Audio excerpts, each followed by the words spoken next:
y'all, I'm Cece, and today I am here to talk about a whole lot of books that I got for my birthday.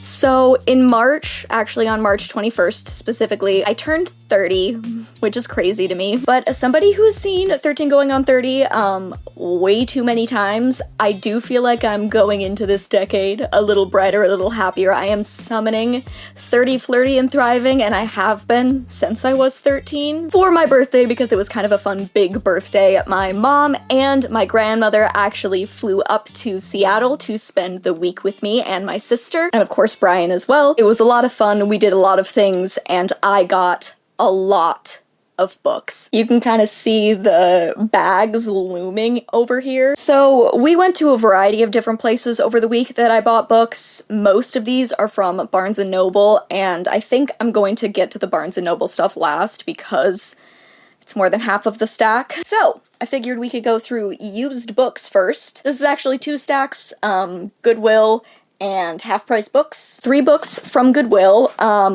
2 of these were kind of cover picks, and then The Wicker King by Kay Ancrum I was actually delighted to find. Kay is absolutely brilliant, and I have known her online for a long time, and basically everyone ever in my comments has told me that her books are perfect for me, but the perfectionism urges within me have made it difficult for me to jump into her other books that I already own. But this was the first one, as far as I'm aware. I own The Weight of Our Stars, I think is what it's called, and that book features characters from this book. I didn't want to get spoiled. Even if it's minor, even if they're just like little I like to start at the beginning. This book is recommended quite frequently on lists for fans of the Raven Cycle, which I am. A term that comes up a lot for Kay and Kay's books, phrases like difficult to define, defies genre, very common. This has got a little bit of magic, it's got some thriller energy. I believe it is at least somewhat mixed media, yeah. A lot of Kay's books are in this sort of short vignette style, so really brief chapters, and then there's some multimedia elements. Plus you can see that the book kind of fades light to dark, which I thought was nifty. Next we have a pure cover buy. I guess I should say it was a spine buy initially. All I saw was this sticking out on the shelf. I just liked it. I like how bold it is, and then I picked it up, and look how, like, plain and interesting. I'm fascinated by this cover. I think the fact that it's a little worn honestly lends itself to the design of the book. So this is Supermarket. It is by Bobby Hall, aka Logic. Maybe that clicks for some people. It didn't for me, but, you know, I thought I'd give the whole title. So I picked this up purely for the cover and was pretty much convinced I was gonna buy it, and then it turns out that this is a psychological, mind-bending thriller? Oh, also darkly funny. Okay, darkly funny psychological thriller. I don't know if I'm gonna like this book, but I have had good experiences in the past finding a book, loving the cover, and jumping in not knowing anything about it. Can we also just, like, take a minute and look at how pretty these 3 books look together? What a nice little set they make. And the last book that I got at the Goodwill is The Verifiers. This is by Jane Pek. Part literary mystery, part immigrant family story, which sounds amazing. This follows a character named Claudia who works for a online dating detective agency, which is a fact that she's keeping from her parents. She's also keeping the fact that she likes girls out of their knowledge. But then a client of hers goes missing, and Claudia just can't walk away from the mystery. So I recognized the cover, picked it up, read the back, and went, oh yeah, queer mystery. Makes sense that this would be on my want-to-read list. And now I have it. We also have 4 novellas from Half Price Books, because I love Half Price Books. Half Price Books is my friend. The other thing that is my friend? Novellas. I am insatiable. Half Price Books is split up by genre. I pretty much immediately walked to the horror section, got everything I wanted out of there, and then moved down to fantasy and sci-fi, and did not move beyond those shelves. I already had too many books. First I have Night Shoot. This is by David Sodergren, and I have been just looking for more of David Sodergren's work since I read The Har. I read The Har last year, and it was a really interesting, original horror story with a, like, surprisingly romantic heart to it. This is about a group of student filmmakers who break into a mansion in, like, a desperate bid to finally finish their movie. It's the unauthorized night shoot. But mysterious shit starts happening, of course. I think it's really interesting that there have been so many books released recently that are about making a movie, haunted sets, haunted documentaries about movies. I think that that's just an interesting thing that's been appearing in a lot of books I'm interested in reading. The last one that I read, I hated. It was called Horror Movie by Paul Tremblay. I'm hoping to have more luck with some of these other cursed film or haunted film location books. I also grabbed Guillotine. This is by Delilah S. Dawson, and I also read this last year. I will be sure to link my reviews for The Har and for this book and for any others that we talk about up above me as well as down in the description below. So if you want to see me talk about these books more, enjoy. This is a wild, gory, fun time. If you love Ready or Not, the movie, I love Delilah S. Dawson. I read 2 of her books last year and gave both of them 4.5 stars, so I was really excited to own this book. And the last 2 that I have are Ghost of the Neon God. This is by T.R. Napper, and then we also have Untethered Sky by Fonda Lee. This one I know I had already heard about. It was on my TBR. I was curious about it, and it's mostly because it's got, like, cool monsters, and Fonda Lee is an incredibly hyped fantasy author. So, novella by Fonda Lee from Tor.com. Don't mind if I do. This is set in a world where characters pair up with creatures called rocks, which are essentially giant birds. They form an intense connection with them, and it is in order to fight off manticores. That sounds amazing. There are a couple of reviews for this book on Goodreads where there's just like a line or a snippet that sounds delightful, so convincing. So I was thrilled to find that, and then Ghost of the Neon God I'd never heard of, but I cannot be stopped. It was thin, and it was bright and pretty. When I picked this book up, I thought about John Wick, and since learning more about the book, I've decided that that was a good call. Some of the things on the back here, breakneck pace, raw classic cyberpunk, atmospheric, fast-paced ride through a future in which society's fringe slams headlong into terrifying techno potential. So this is set in kind of the slums of a futuristic Melbourne, and he accidentally gets involved in a whole bunch of things when a piece of technology falls into his lap.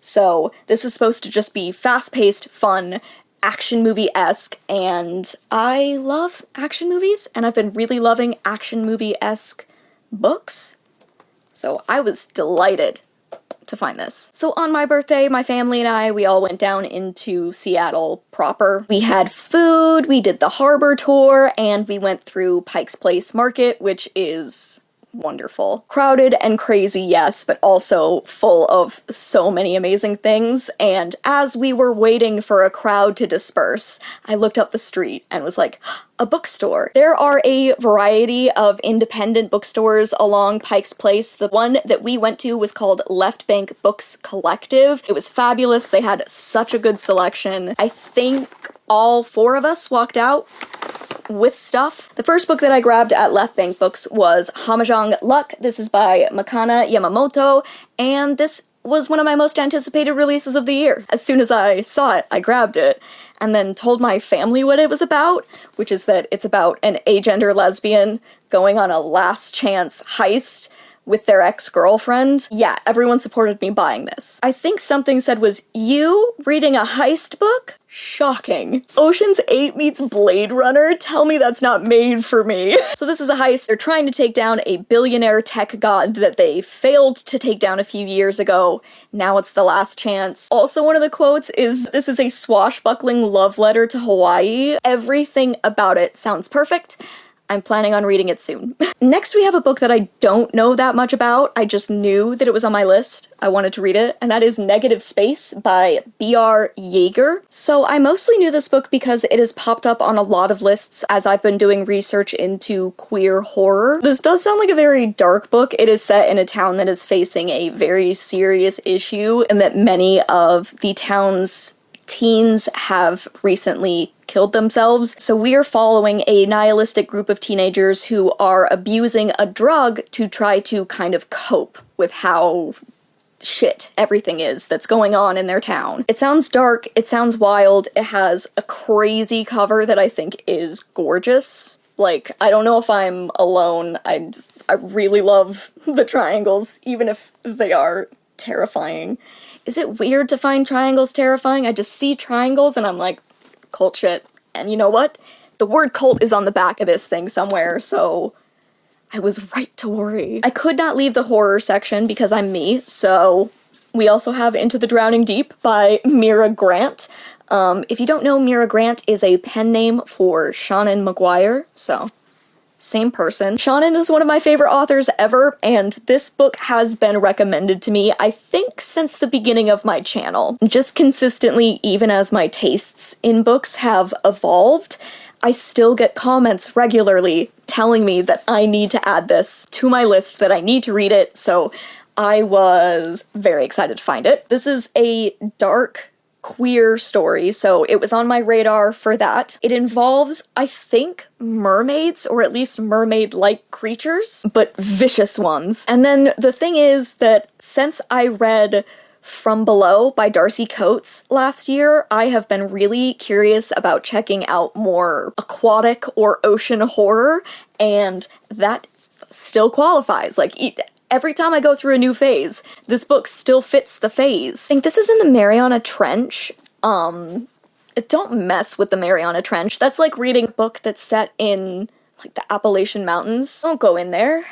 I don't even believe in scary stuff. I don't believe in ghosts. I don't believe in creatures. I do believe that if you get lost in the Appalachian Mountains, or the Mariana Trench, you're gonna see the horrors. So I've never actually read anything of Shannon's under the name Mira Grant. I'm very curious about that. I own another one. I think Brian bought me that one too. The name isn't coming to me, but it's an alien tie-in book. I have very much wanted to read it. I love the Wayward Children series. I love Middle Game. I'm excited to have this. Plus, she is a local author, so she does signings semi-regularly around here. I'm hoping I can add this to my signed books collection, because I want to, I guess. I thought that was it. I thought I was done, and then as we were walking past the little used book section, I saw this, and I couldn't leave it there. This is the Luis Ortega Survival Club by Sonora Reyes, and I read this from the library. I think I highlighted half of my ebook copy. I'm going to talk about this book more once I film my next wrap-up, because it was the first book that I finished this year, and I ugly sobbed my way through it. I have a vlog about this book coming soon as well. So this book is about a selectively mute autistic girl who is dealing with some very heavy topics. Basically, her and a boy have sex at a party, and a question of consent comes up early on, because it's not that Ariana didn't say no, but she didn't say yes either. So a lot of this book is about Ariana finding other people who have been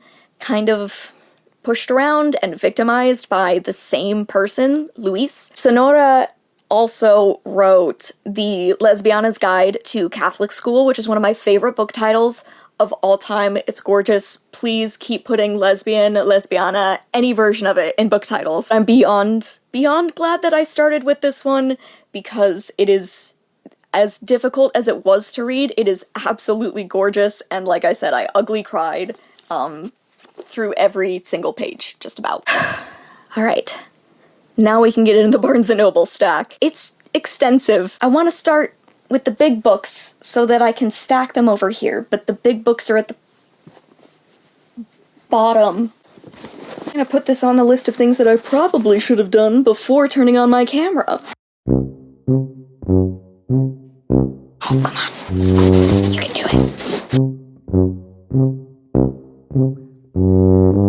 So at Barnes & Noble, I was re-enrolling in their rewards program, and because of that, and also I think because of how much I spent, I actually don't know which thing it was. Anyway, I got this fun tote bag, and it's great. It happens to fit exactly all of the books that I bought, which is a lot. So we have our 2 big books down here at the bottom. The Buffalo Hunter, this is by Stephen Graham Jones and is another one of my most anticipated releases of the year if you happen to watch that video of mine. This is a historical horror novel about indigenous vampires and vengeance, some kind of long backstory of a lot of violence that happened over a lot of years. Sounds fabulous. It has these gorgeous sprayed edges, one of the most gorgeous covers, like, of the year, in my opinion. And actually, this is the only book that the employee at Barnes & Noble specifically paused on while we were getting checked out, asked me if I'd already read I Was a Teenage Slasher by Stephen Graham Jones, and I was like, yes, it was incredible, and we just got to gush about that for a good 5 minutes. It was really fun to hype up Stephen Graham Jones, and I'm excited to read this because I think it's going to be phenomenal. The other bigger book that I bought is The Ministry of Time. I kept thinking this was called The Ministry of Time Travel every time I add travel to the end of it. So this is a sci-fi book that has kind of one of my favorite elements, which is extreme bureaucracy mixed with time travel or paranormal issues. I love the idea of someone having to do paperwork about a ghost.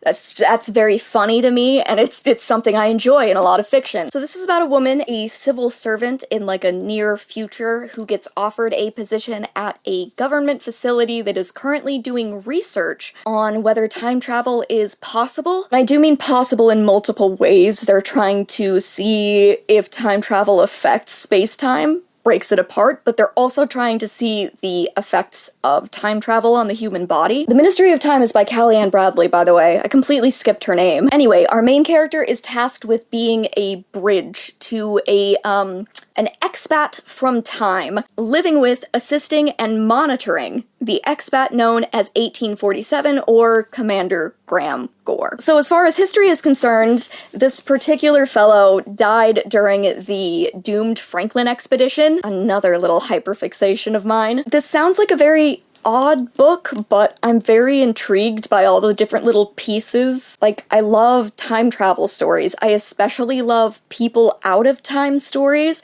and I believe we're introducing Commander Gore to the future.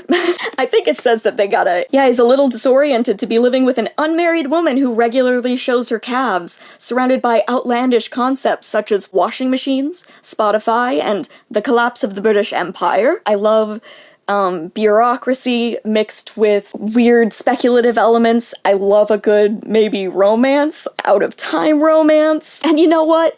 I'm really interested in the doomed Franklin expedition in the Arctic.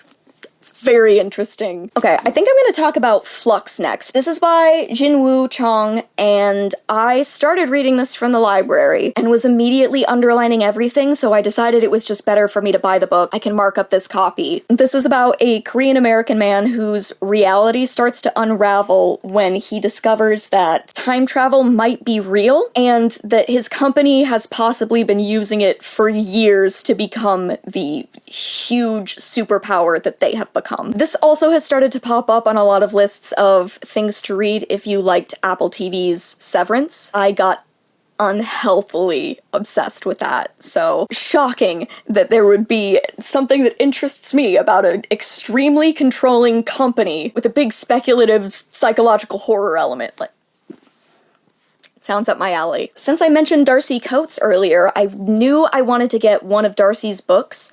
I read From Below and loved it, like flew through it considering the fact that that book is like 450 pages. So I was mostly in the horror section at Barnes & Noble, and I immediately went to Coates, and there were a lot of options, and I kind of narrowed it down based on what was available at my library, and there are a few of Darcy's books that I have on hold, or that I'd really like to read eventually, but my library does not have Dead of Winter, and I really want to read Dead of Winter. This book reminds me of a thriller that I read when I was far too young. It scared it scared the hell out of me. It was a Fear Street book about a group of teens getting snowed in at like a ski resort, and then they start dying, and I'm an evolved person now. I've read a lot of locked room mysteries since then, claustrophobic thrillers, stuff set in the snow,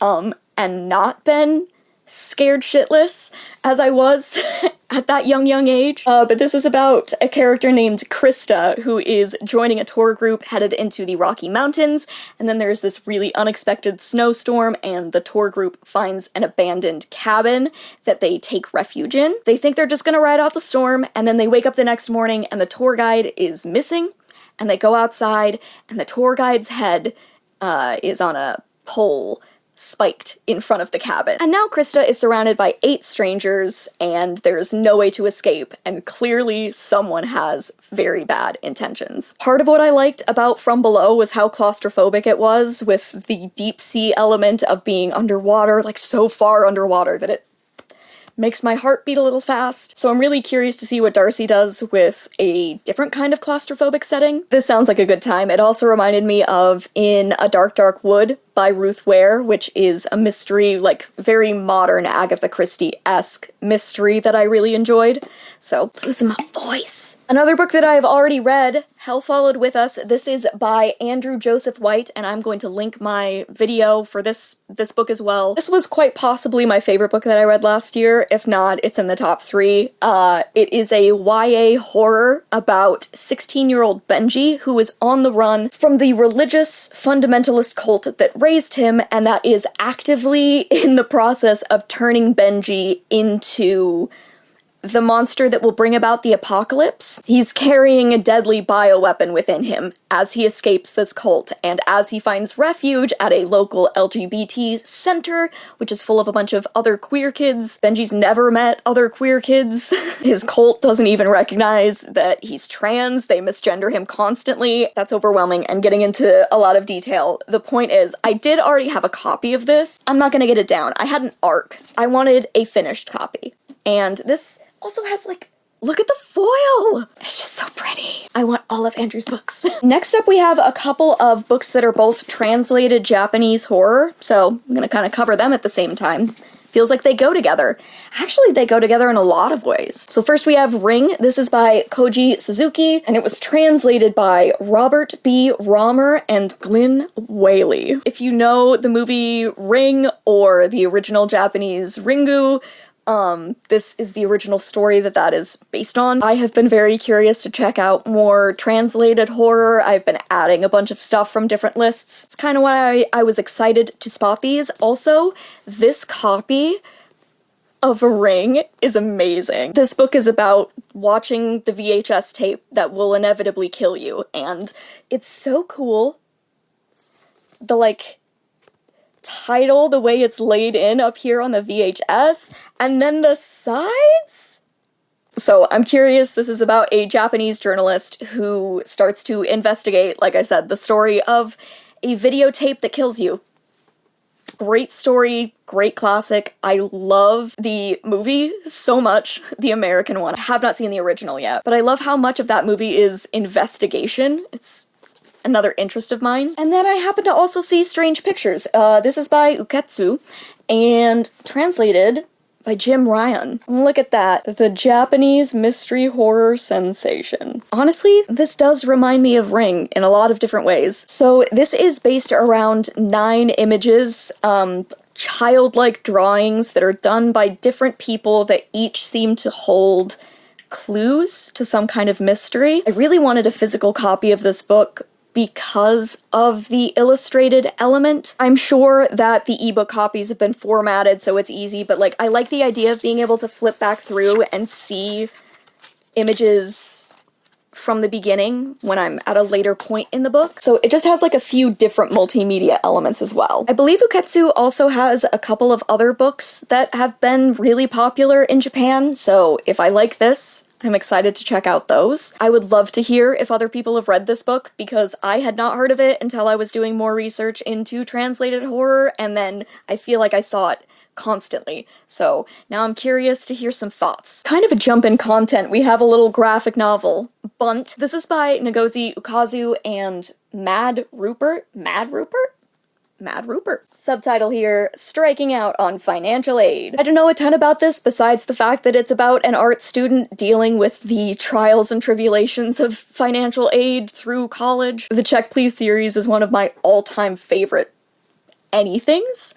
So I was pretty much down to read whatever Ngozi released next, and this sounds fabulous. I'm also really, really excited about her book that's coming out soon. I think it's called Flip. This sounds so great. It's a body swap romance that's also examining, like, privilege. I love her style.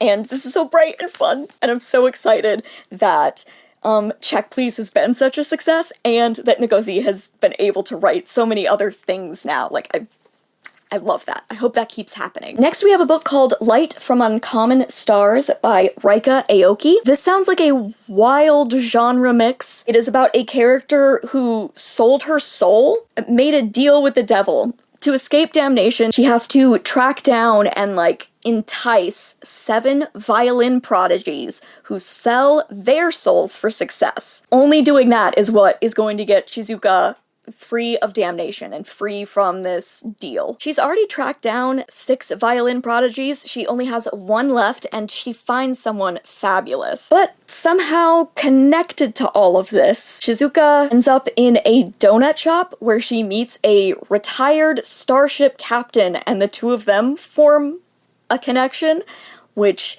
is what makes her start to question her own deal, her morals, and I don't know. The description for this book sounds fucking wild. This is cozy sci-fi, but it also has almost a horror element to it, like the whole making a deal and selling your soul. I have been very curious about this book. It has popped up a lot when I have done research for books for people who loved the Wayfinder series by Becky Chambers. So cozy sci-fi, character-driven sci-fi, that kind of thing. I think it sounds very good. Little set of 2 that I wanted to show you. Look at these! Aren't they fun? These are olive editions, and I just happened to see both of them at Barnes & Noble. I would love to know what some of the other books in this collection are, because they just look really nice together. So the first of these is called The Between. This is by Tananarive Due. I thought I recognized it, but I had never seen this cover before. I'm gonna put the original cover up here, so if you've seen that book, this book. And I had a very similar thing with When the Reckoning Comes by Latanya McQueen, because I have seen this cover far more often for this book, but I'm kind of obsessed with the simplicity of this, and they look so nice. The Between is about a boy whose life is saved by his grandmother when he's quite young. She saves his life, and now it's 30 years later, and he's starting to feel like he's been living on borrowed time since that event when he was a kid, and now the clock is ticking. The quote on the back of this, Hilton was 7 when his grandmother died, and it was a bad time, but it was worse when she died again. And then When the Reckoning Comes is about a woman who goes to a wedding of a friend she has not seen in years, and they're having a plantation wedding. Imagine inviting... It's okay. And as she reconnects with these people that she hasn't seen in a lot of years, she is also connecting to the very dark, bloody history of the land. Quote on the back of this one, "What if we resisted further, refusing to stop? What if we clamored and yelled, fought in every way we could? And what if we weren't alone? What if it was all of us together rising? Can you imagine it? Can you imagine what we could do?" Fabulous. Before we get to the end of the stack here, which is going to be all novellas, I thought we'd talk about a new release that maybe a couple of you have heard of, and that is Sunrise on the Reaping by Suzanne Collins. This is the brand new Hunger Games prequel. It is following Haymitch and Haymitch's games, if you are familiar with the Hunger Games. Absolutely everybody has been reading this book, and I have felt incredibly out of the loop. Also, though, I still haven't read Ballad of Songbirds and Snakes, so I don't think I have to read that one to read this, but I'm sure information in that one is going to inform this book, because from what I've heard, they're really well intertwined in their themes. I really love that every time the political landscape of America gets really, really tense and fascists start trying to take power, that's right when Suzanne Collins drops another Hunger Games book. It's an iconic history that she's established. I do think this is gonna break me though, because Hammajang's games were a quarter quell, and that is going to be devastating. I'm kind of thinking about rereading The Hunger Games for the first time since I read them when I was a teenager, so if that is a vlog you're interested in, let me know. I know a few people have already been doing their Hunger Games reading vlogs, but the last time I read the books was leading up to and the day of the release of Mockingjay, so I thought a revisit was in order. Then I can read Ballad of Songbirds and Snakes, and then hopefully Sunrise on the Reaping, and I can be similarly broken like everybody else. The very bottom of this stack is a whole bunch of novellas, so we're gonna talk about these. Most of these are horror, and then we've got a couple, like, fantasy, sci-fi titles. First, Even Though I Thought I Knew the End by C.L. Polk. I was not planning on buying this book, but we went to the Starbucks in the Barnes & Noble, and they had this on display at the counter. So this was $5 with the purchase of a bakery item. This is described as a sapphic period piece, and I believe it's another book about someone trying to get out of a deal, or maybe, like, setting new terms for a deal. So this is about a woman who sold her soul to save her brother's life. Time has gone by, and now the original, like, entity that she made the deal with is saying that she has one more job before she faces eternity in hell. And the entity is offering a little, like, something to the deal that our main character is going to be able to spend eternity with the woman she loves if she does successfully track down the person that we're after, and that person is the White City Vampire, who is Chicago's most notorious serial killer. I love novellas that have 8 different genres crammed into one little tiny space. It's so beautiful to me. We also have What Feasts at Night by T. Kingfisher. Oh, I actually got 2 books. Two books by T. Kingfisher. So What Feasts at Night, this is the sequel to What Moves the Dead, which is another horror novella that I read last year, and you can check out my review for that up there or down there. What Moves the Dead is a gothic, fantastical retelling of the fall of the House of Usher, with a non-binary main character. It is absolutely brilliant. It is full of characters that I love so much. And I was really excited when I read What Moves the Dead and loved it, because I knew that there were already sequels out. I'm not sure if this one is retelling something the way that What Moves the Dead does, but I'd be curious to know. And I also know that there's a 3rd book coming soon, and it looks pretty too. I think they're nice. Thornhedge was another one that was just, like, on a little stack. I saw it and I was like, a novella and T. Kingfisher. 2 good things. This is a fantasy novella that sounds wild, but specifically it seems like it has fantastical, dark storylines with a big edge of comedy, which is something I love about T's writing. So I think this is, at least in some ways, a take on Sleeping Beauty, but it has a lot of weirdness going on. So this is about a character called Toadling, who was stolen from her family at birth and raised by the fairies. But now that she's an adult, the fairies are asking her to return to the human world to bless a child. Which sounds pretty simple, but clearly things get a little funky. Crazy phrase right here. Centuries later. Centuries? A knight approaches a tower that is covered with thorns, and he is dedicated to finding the princess inside and saving her. This was one of the first things I picked up, so it set the tone for me picking up a lot more novellas. Since I've mostly stuck to T. Kingfisher's horror, I am more curious to read some of her fantasy, because in my last video, 2 videos ago, y'all were very, very enthusiastic, specifically about T. Kingfisher's fantasy. Next, I want to talk about a psalm for the Wild Built. This is by Becky Chambers, and this is a monk and robot book. I think this is a duology, there might be more, but this is cozy sci-fi that has received so many positive reviews, so many people love it. The Long Way to a Small Angry Planet by Becky Chambers is one of my personal favorite books of all time, so I have wanted to read more of her books outside of that series. This is set in a world where centuries have passed, that word again, since a robot race, like, rose up against their creators and left, went into exile, haven't been heard from since. And then one day, this tea monk is visited, surprisingly, by a robot. And this is about the conversation that the two of them have. Cozy sci-fi is kind of my everything right now, besides horror, if you couldn't tell. So I was just really excited to get this, and I want to get the next book as well, because I'm sure I'm going to want to read it immediately, but I don't remember what it's called. Is it To Be Taught If Fortunate? I feel like To Be Taught If Fortunate is a whole different series as well, but point is, cozy sci-fi, conversations, little novellas with big worlds.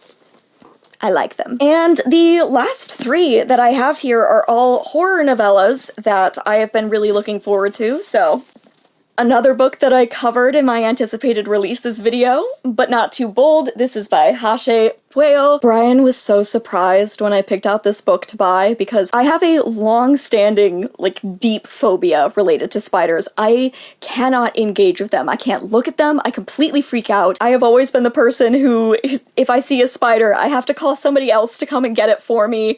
I've grown, at least as a person, to recognize that spiders are important, and if people want to take the spiders and move them outside, I am very happy for them to do that, but I cannot. Point is, I'm scared of them, and he was a little surprised that I bought a book with a spider on it, because I can't even look at drawings of spiders. I will admit, I don't like this. The fact that it's neon blue makes me feel better, because it just doesn't seem real, and my brain is able to process that better. This is about a woman becoming the new keeper of keys for a humanoid spider with a hunger for laudanum and human brides. I don't know how I'm going to handle enormous humanoid spider. I feel like I'll be fine with that. It really is more like swarms. Even though this has one of my least favorite images in the world on it, I still think it's a gorgeous cover, and I think it sounds weird and sapphic and creepy. So that's my thing. We also have Hampton Heights, One Harrowing Night in the Most Haunted Neighborhood in Milwaukee, Wisconsin. This is by Dan Cois or Quas? Cois? This is a horror novella that I believe was on my radar because it has queer characters. It follows 6 middle school paperboys in 1987 as they walk through this neighborhood in Milwaukee and face various horrors.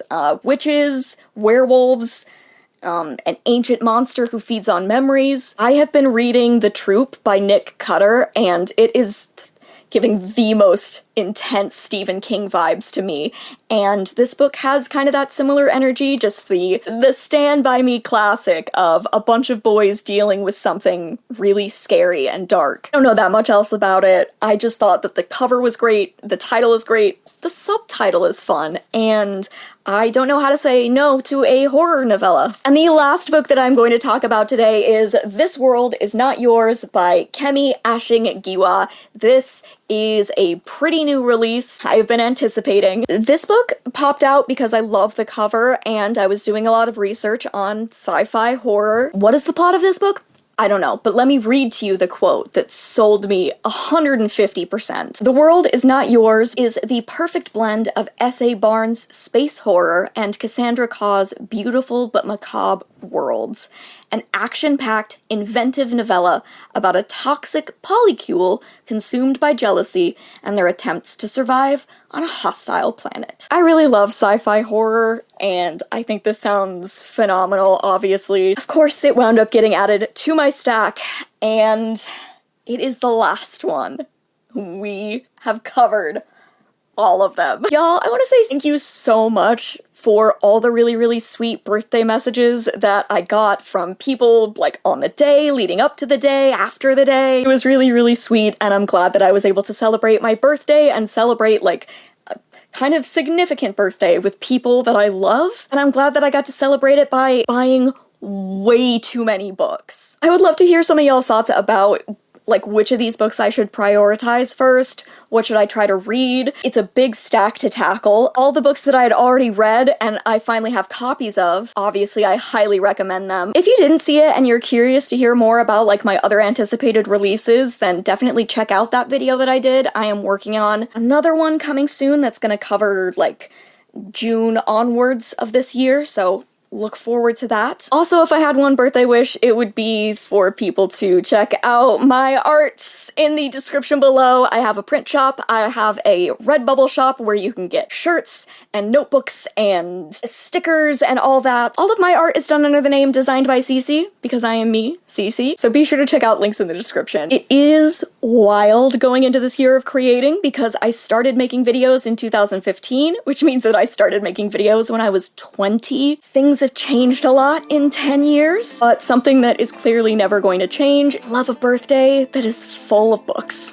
Let me know if you recently bought any of these books. Have you finished Sunrise on the Reaping yet? Did it make you cry? Anyway, all, thanks so much for watching this video. I hope you enjoyed, and I will see you in another video very soon. Bye!